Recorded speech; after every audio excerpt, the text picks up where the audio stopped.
आप देख रहे हैं STS। मैं हूं आपके साथ अनम और आप देख रहे हैं STS टाइम्स की रिपोर्ट। आइए दिखाते हैं इस वक्त की ताज़ा खबर। शिवसेना MNS गठबंधन भिवंडी की सभी सीटों पर चुनाव लड़कर चमत्कार करेगा। राज्य में राजनीतिक घटनाक्रम के बाद अब महानगर पालिका के आम चुनाव हो रहे हैं। 2017 में भिवंडी महानगर पालिका चुने हुए 12 नगर सेवक अब शिवसेना शिंदे ग्रुप में शामिल होने के बाद शिवसेना उद्धव बाला साहेब ठाकरे की पार्टी ने महाराष्ट्र नवनिर्माण सेना के साथ गठबंधन के बाद भिवंडी की सभी सीटों पर चुनाव लड़ने का फैसला किया है।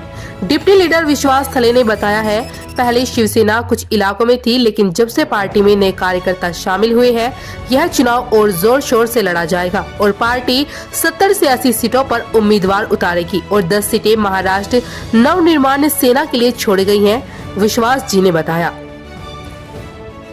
यावेळी शिवसेना पक्ष फुटीनंतर शिवसेना भिवंडीमधल्या सगळ्या जागा कधीच लढलेल्या नव्हत्या, पण आज आमची ती तयारी आहे की किमान 70 ते 80 जागा आम्ही लढणार आहोत, 10 जागा आम्ही मनसेसाठी सोडणार आहोत आणि तशी आम्ही पूर्वतयारी केलेली आहे। आमच्याकडे नवीन कार्यकर्ते तयार झालेले आहेत। एवढी वर्ष एक ट्रेंड होता, त्या ट्रेंडच्या पलीकडे म्हणजे जाता येत नव्हतं कोणाला। आज आम्हाला ते मैदान मोकळं आहे आणि चांगले कार्यकर्ते आमच्या हाताशी आहेत। आज त्या भागातून सुद्धा उद्धव बाळासाहेब ठाकरे या पक्षाची माणसं लढत आहेत। मनोजजी बरोबर आहे? बरोबर।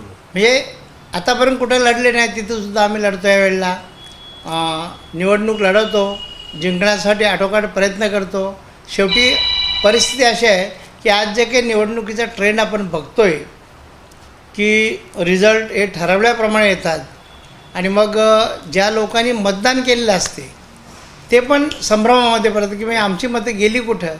असा जर काही झाला नाही तर आजही आम्हाला उमेद आहे की आम्ही या भिवंडीमध्ये निश्चितपणे ज्या अगोदरची शिवसेना सीट काढायची तसंच आम्ही या भिवंडी पश्चिम किंवा अन्य भागातून आम्ही सीट निवडून आणू शकतो, असा आम्हाला आत्मविश्वास आहे।